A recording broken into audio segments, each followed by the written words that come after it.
एक लड़का था। वह एक बार श्रीमद् भगवद गीता पढ़ने के लिए बैठा अपने स्टडी रूम में। श्रीमद् भगवद गीता में भगवान श्री कृष्ण अर्जुन को समझा रहे हैं कि हे अर्जुन, तुम आत्मा हो, यह शरीर नहीं। तुम अपने आप को पहचानो। तुम अमर हो। तुम कभी नहीं मरते। तुम मर ही नहीं सकते। वह लड़का यह सब पढ़ता है, लेकिन कुछ समझ नहीं पाता कि मैं कैसे आत्मा हूँ। मैं तो यह शरीर दिख रहा हूँ। मैं आत्मा कैसे हूँ? और सबका मृत्यु होता है, मेरा भी होगा, तो मैं कैसे नहीं मरूंगा? उसे यह सब समझ में नहीं आ रहा था। वह बोला, मैं आज से गीता नहीं पढ़ूंगा क्योंकि जो पढ़ रहा हूँ वो समझ नहीं पा रहा हूँ। केवल पढ़ लेने से क्या फायदा? 6 महीने के बाद वह लड़का एक दिव्य महान संत जगत गुरुत्तम श्री कृपाल जी महाराज के दर्शन करता है। जगत गुरु श्री कृपाल जी महाराज ऐसे परम संत है, ऐसे विद्वान जिनके आगे सभी मनुष्य नतमस्तक हो जाते हैं। उनका प्रवचन सरल भाषा में होता है, जिसे मूर्ख अज्ञानी भी समझ जाता है। उन्होंने वेदों के गूढ़ रहस्यों को सरल भाषा में मानव जगत को समझा दिए है। वह लड़का जब उनका प्रवचन सुनता है तो हैरान हो जाता है, क्योंकि जो प्रश्न उसके मन में थे, जो वह श्रीमद् भगवद गीता पढ़कर नहीं समझ पाया था, वह आज इनकी केवल 15 मिनट की वाणी से सब समझ गया। वह बैठकर सोचता है, अरे, मैं नहीं जान पाया था कि मैं शरीर नहीं हूँ, मैं आत्मा हूँ। लेकिन अब तो समझ गया हूँ।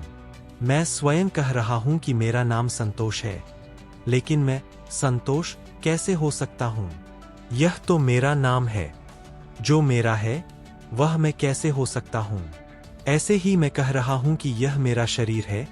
जैसे मैंने कहा था कि आज मेरे शरीर में दर्द है, मैं गिर गया, मेरे घुटनों में दर्द है, मेरी आंखों में कुछ घुस गया, मेरे पूरे शरीर में दर्द है। इसका मतलब यह मेरा शरीर है। तो जब यह मेरा शरीर है, तो मैं यह शरीर कैसे हो सकता हूँ? मैं और कोई हूँ जो इस शरीर में रह कर कह रहा हूँ कि यह मेरा शरीर है। इसका मतलब मैं शरीर नहीं हूँ। जैसे मैं कहता हूँ, यह मकान मेरा है, यह कपड़ा मेरा है, लेकिन मैं मकान नहीं हूँ, मैं कपड़ा नहीं हूँ। ऐसे ही जब मैं कहता हूँ कि यह मेरा शरीर है, तो इसका मतलब मैं शरीर नहीं हूँ। मैं कौन हूँ? मैं समझ गया, मैं आत्मा हूँ, जो इस शरीर में कुछ दिन के लिए बैठा हुआ हूँ। यह शरीर मर जाएगा, लेकिन मैं कभी नहीं मर सकता, क्योंकि मैं दिव्य हूँ। मैं परमात्मा की संतान हूँ। जैसे परमात्मा अमर है, वैसे ही मैं आत्मा भी अमर हूँ। मुझे सब समझ में आ गया। कितना सुंदर उनका प्रवचन है। उसी समय एक फोन आता है। संतोष बोला, हाँ गौतम, बताओ, कैसे फोन किया? गौतम जवाब दिया, अरे संतोष, तुम्हें पता है जो हमारा दोस्त था राहुल? संतोष ने कहा, हाँ हाँ, क्या हुआ राहुल को? गौतम बोला, अरे, उसका तो डेथ हो गया, उसका मृत्यु हो गया। संतोष आश्चर्य होकर बोला, गौतम, यह क्या कह रहे हो? क्या सच में? गौतम ने कहा, हाँ, जो उसे हार्ट का प्रॉब्लम था, उसी के कारण हार्ट अटैक हुआ और आज सुबह 8 बजे राहुल हम सबको छोड़कर संसार से चला गया। तुम उसे देखने आओगे? संतोष आश्चर्य से पूछा, गौतम, तुम क्या कह रहे हो? तुम तो अभी अभी बोले कि राहुल चला गया सुबह 8 बजे, और तुम मुझे कह रहे हो कि उसे देखने चलो। मैं किसको देखने चलूं? गौतम बोला, अरे भाई संतोष, कैसे प्रश्न कर रहे हो? उसकी डेड बॉडी को। अच्छा ठीक है, मैं आ रहा हूं।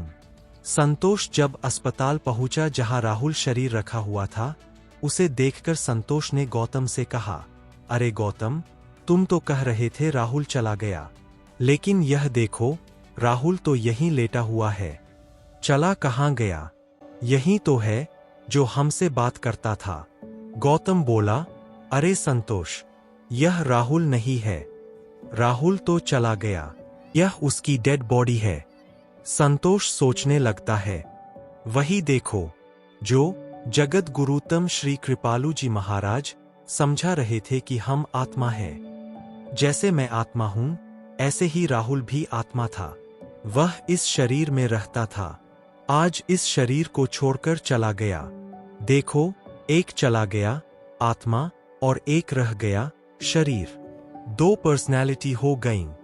हम लोग मृत्यु के बाद तो यह कहते हैं, लेकिन जीवित रहते समय इसको रियलाइज नहीं करते। कितना आश्चर्य है। आज मुझे समझ में आ गया कि मैं आत्मा हूं, मैं भगवान का बच्चा हूं, मुझे भगवान को प्राप्त करना है। आप सभी से भी मैं अपना समझकर निवेदन करता हूं, आप सब जगत गुरुतम श्री कृपालु जी महाराज के प्रवचन सुनिए। यूट्यूब पर, इंस्टाग्राम, फेसबुक पर संस्कार साधना आदि चैनल पर हजारों प्रवचन हैं। श्री महाराज जी सरल भाषा में वेद, शास्त्र, पुराणों, गीता के गूढ़तम रहस्यों को समझाए हैं, जिन्हें सुनकर आप अपना लाभ ले सकते हैं और इस मानव जीवन को सफल बना सकते हैं। आज संपूर्ण विश्व उनके विद्वता को देखकर अचंभित है।